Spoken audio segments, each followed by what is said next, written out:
municipal d'habitation, donc ils ont été soumis. À ce moment-ci, ils révèlent qu'il y a eu des revenus de 96 322, des dépenses. Est-ce que j'ai le bon chiffre? Oui. Des revenus des dépenses de 188 371, pour un déficit de 92 049. Donc, ça amène la municipalité à être responsable de 10 du déficit, ce qui nous amènera à contribuer pour 1 995 dans le but de respecter notre engagement à l'effet de participer aux bénéfices, puis au déficit. C'est une entente qui a une durée de 50 ans, je crois. Oh, c'est ça. Ça va? Mme Gagnon, vous adoptez, proposez la résolution pour la firme des états financiers, appuyé de M. Perron. Programme de santé spécifique. Alors, notre municipalité a été ciblée pour être une municipalité, en fait, qui trouverait intérêt à mettre de l'avant un programme de santé pour son établissement. Alors, les membres du conseil ont pu prendre connaissance du programme comme tel.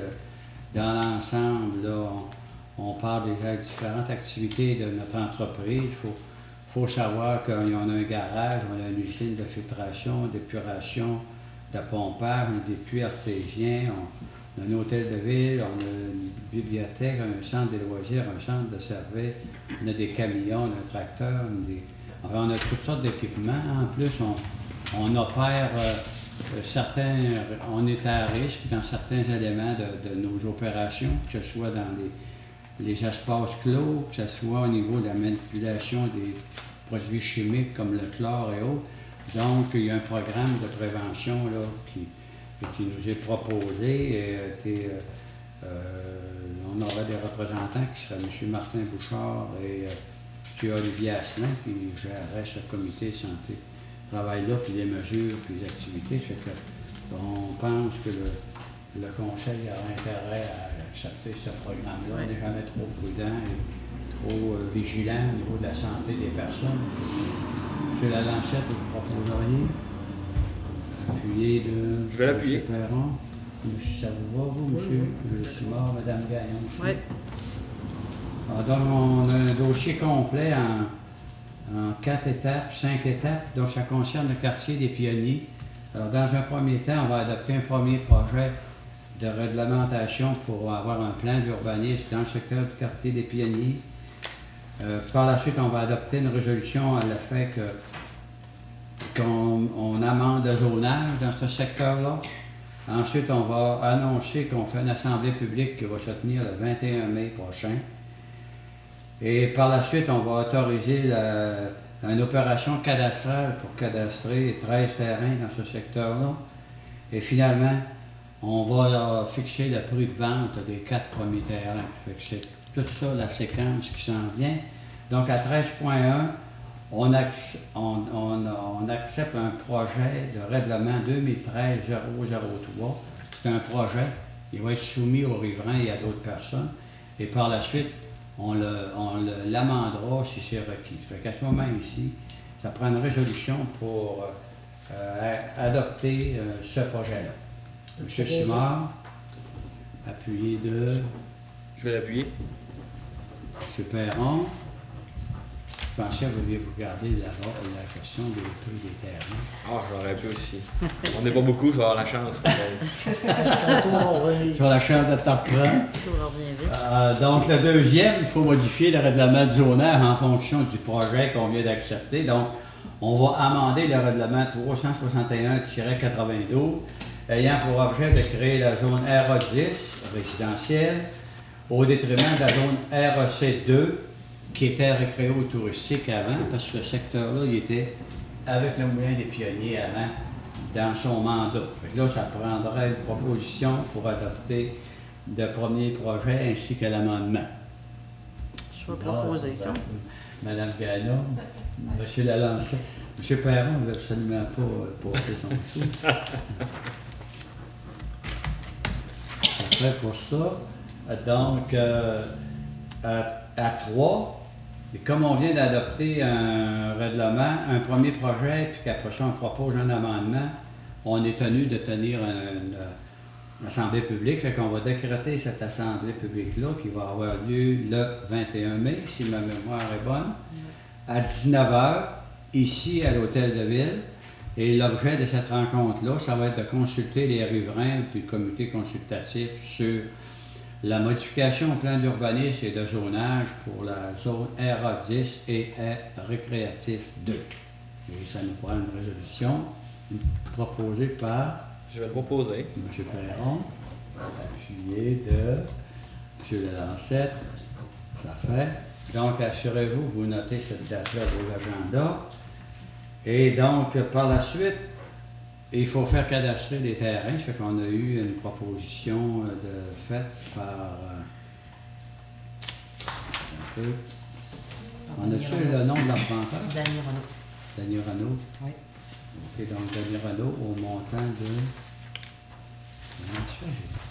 J'ai pas la bonne feuille, là. Excusez-moi. 5500, Oui. c'est ça? 5500, 16 et 50, incluant les frais de dépôt et les taxes, pour cadastrer donc les terrains là, dont on vient de parler. Madame Gagnon, appuyée de M. Lalancette. Je ne pensais pas que M. Perron tiendrait rigueur de mon commentaire. Mais je suis certain qu'il n'est pas méchant. Alors donc, autorisation de vente. Donc on va mentionner que les travaux de l'arpenteur, par contre, ne devraient pas commencer avant le 22 mai, n'est-ce pas? Au cas où on aurait des changements à faire compte tenu de l'Assemblée publique qui va être tenue.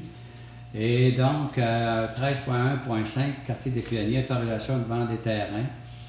Mais là, la municipalité, on a regardé la concurrence, puis on a regardé notre potentiel, notre avenir, le fait qu'on est un village relais, on performe dans plusieurs domaines, on a un avenir forestier, on a notre point de vue, on a un avenir agricole. Donc, on veut avoir des terrains qui vont se vendre à des prix concurrentiels, mais en même temps, qui vont avoir une valeur réelle autant pour l'acheteur que pour la municipalité. Ça fait que dans ce secteur-là, pour le moment, on va fixer les prix de vente à 10 000 $ du terrain. C'est des terrains de très grande dimension. Ils sont situés dans un secteur vraiment patrimonial. C'est un secteur qui est bucolique, il y a toutes sortes de beaux attraits. Par contre, les 4 premiers terrains, pour faire une première promotion, et aussi compte tenu qu'il y a ces 4 terrains-là, ils ont des coûts minimaux à être encourus pour le mettre en valeur à cause de la proximité, l'aqueduc et les égouts qui sont déjà là, dans certains cas. On va faire une vente d'ouverture à 7 500. Il y a déjà des personnes qui avaient sollicité d'acheter ces terrains-là. On va fixer le prix. Ceux qui avaient sollicité d'acheter les terrains localement, on va leur laisser savoir qu'on va les mettre en vente bientôt. Ils auront l'occasion de s'exprimer puis faire un chèque si ça les intéresse encore. Sinon, on ira plus loin en termes de promotion pour le futur. Et ça nous prendrait une proposition, M. Perron. Oui, je vais me sacrifier. J'en fais la proposition. Oui, appuyé de M. Lalancette. Tout le monde est d'accord avec la stratégie, puis les prix. Signalisation. Fait que là, on s'est aperçu que maintenant qu'on est village relais, on n'a pas suffisamment fait la promotion de certains équipements qu'on a à proximité. On a un chantier PDS, il y a des pourvoiries pas loin, en tout cas, il y a plein d'éléments, là. Il y a des chantiers, des points d'observation. On a un endroit pour vidanger les motorisés ou les roulottes. Donc, on a des points d'observation, que ce soit la chute à l'eau ou non, ailleurs. Fait que donc, le service des travaux publics nous a fait une proposition là, de réaliser ces installations-là. Il faut acheter les pancartes, fait qu'on évalue que ça prendra un budget de 1 500 $ plus les taxes, et il faudra adopter une résolution pour qu'on peut commander et installer ces pancartes-là au plus tôt. Donc, M. Lalancette, M. Simon. On peut commencer demain matin. 14.1, il faut autoriser l'utilisation de la voie publique pour la parade habituelle, le Festival des camionneurs, le 29 juin prochain. c'est pour l'envoyer au festival, mais en même temps, il faut solliciter la participation de la Sûreté du Québec. Donc, une résolution, s'il vous plaît. Pour ça, Proposé. M. Simard, Je vais M. l'appuyer. Gagnon, L'appuyer. Ah, M. Perron, c'est correct? pas de problème. Oui, OK. Et finalement, est-ce qu'on a encore plusieurs? OK. Donc, c'est ça.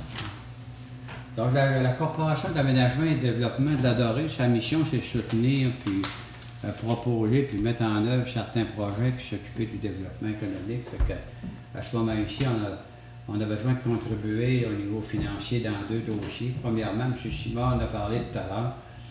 Ça fait plusieurs années que l'auberge à végète. Fait que, cette année, on a décidé de la relancer en partenariat avec Pâtisserie Grand-Maman, là, qui est à proximité. Cependant, il y a des éléments importants de désuétude qui sont inscrits au niveau des escaliers, au niveau de la couverture, au niveau des galeries. Et donc, si on veut avoir une auberge qui a une certaine qualité, puis qui va nous permettre de faire une bonne saison estivale, il faut investir 10 000 pour faire une mise à niveau là, dans plusieurs domaines.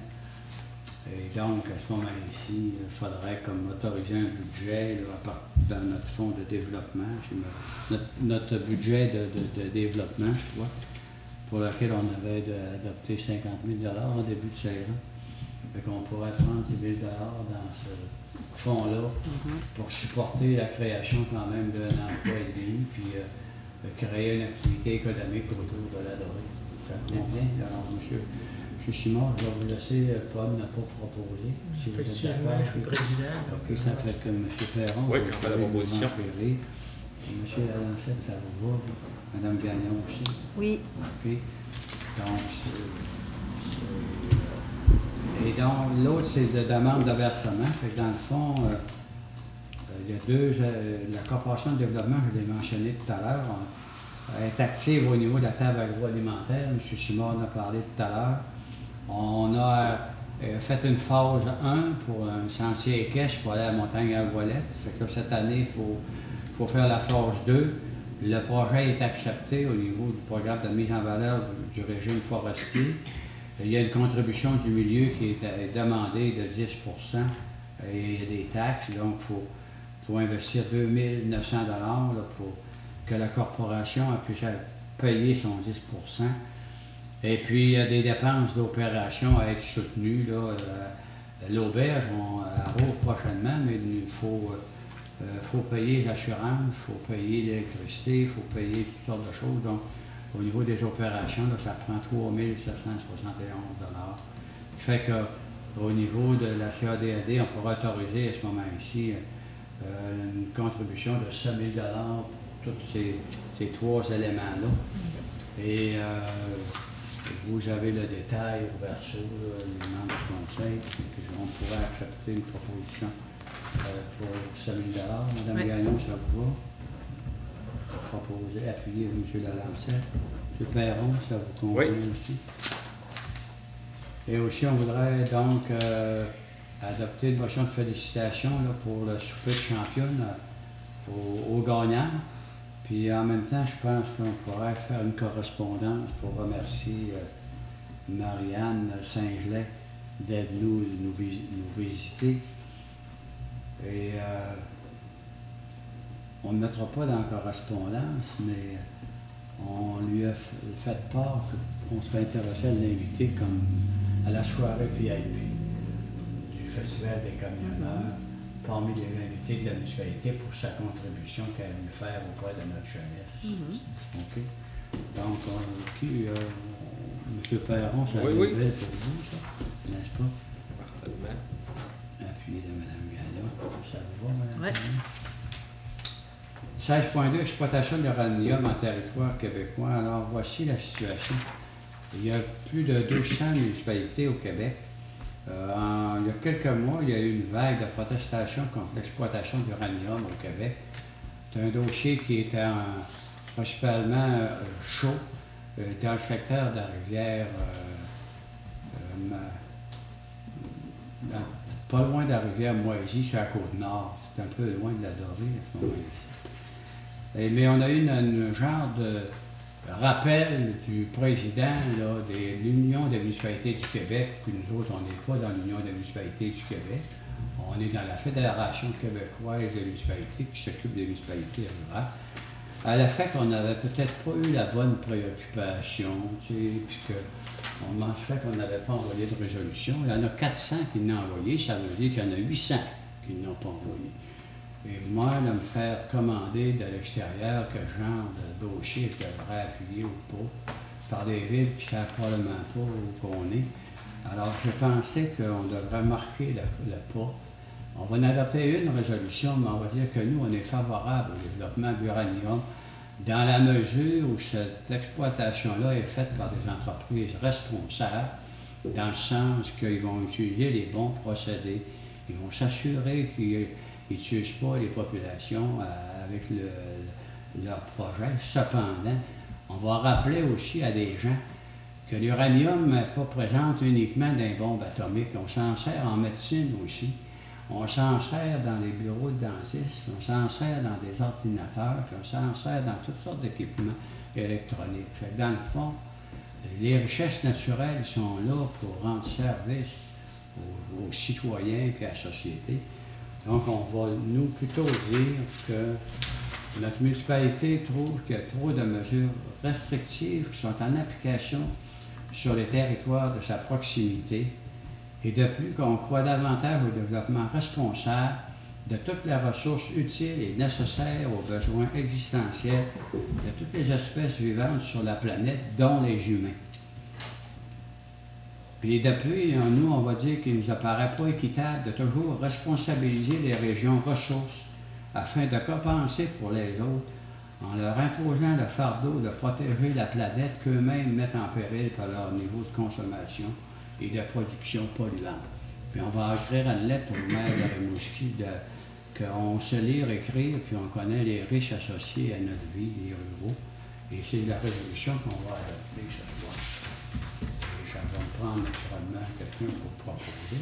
Je vais le proposer. Oui, M. Perron. M. Lalancet. Et ça va être la même chose pour la prochaine. Mobilisation du milieu municipal pour le projet de loi cadre sur la décentralisation au printemps 2013. Oui, on est d'accord, nous, que le gouvernement décentralise. Cependant, il va devoir décentraliser au bon endroit. Il va devoir tenir compte qu'il y a certains éléments que le gouvernement veut décentraliser, que des municipalités comme la Dorée, on est capable de prendre en charge sans être obligé d'envoyer ça nécessairement à un gouvernement administratif, que ce soit la MRC, que ce soit la CRE, ou bien non une sous-région. Alors donc, on va l'adopter, la résolution. Mais si nos gouvernements régionaux, que ce soit la MRC ou la CRE ou d'autres, ils n'ont pas d'autres modèles de décentralisation qui répètent les mêmes façons de se comporter que le gouvernement central, tout souvent tout le Québec pareil, plutôt que de se faire gouverner de la même manière, à plus grands frais, par des personnes qui ne coûtent pas plus que le gouvernement central. Alors c'est ça que moi je vais vouloir dire avec le conseil. Et on va voir, donc, des attendus, là, il y en a 4 qu'on va pouvoir amender. Et là, on va dire que l'Organisation de la coopération et de développement économique concluait ce rapport en affirmant que le Québec doit renforcer le pouvoir politique supralocal, précisant que selon le principe de la subsidiarité, le MRC est le niveau administratif le plus pertinent. Fait que nous, ce bout-là, on va changer pour dire que nous, il nous apparaît que dans la décision gouvernementale, il devra avoir une analyse de fait pour déterminer quel est le niveau le plus pertinent pour décentraliser, qui n'est pas nécessairement la MRC, qui n'est pas nécessairement la CRE, qui pourrait très bien être la Dorée, notamment gérer les bouts de villégiature à Branche-Ouest. Quand on se fait appeler la fin de semaine parce que les calvettes sont sautées, là, et on appelle à la Dorée, on n'appelle pas à Québec, mais regarde, on doit être capable de gérer. Si on est capable de gérer calvettes les fins de semaine, on doit être capable de gérer les fosses septiques, les charrettes, on doit être capable de gérer d'autres choses. Même affaire pour d'autres affaires. Il y a des endroits que la MRC, c'est pas le bon niveau. On n'a qu'à prendre la régie des matières résiduelles. Mais en fait, il y a une régie de matières résiduelles qui s'occupe de gérer tous les résidus de la région du Lac-Saint-Jean, alors qu'en fait compte, on a créé un conseil d'administration, puis ça passe par la MRC. On pourrait passer direct à la régie des matières résiduelles sans passer par la MRC. C'est une autre, il faut qu'ils pognent les numéros de téléphone, puis qu'ils appellent, et quand les poubelles, ils sont remboursés. Alors donc, il y a plein d'affaires comme ça que nous on trouve que le niveau local est capable de faire le travail. On va adopter une résolution pour la décentralisation, mais on va préciser que les échelons de décentralisation peuvent être multiples et ce n'est pas uniquement à la MRC que se situe la capacité de recevoir des mandats de l'État.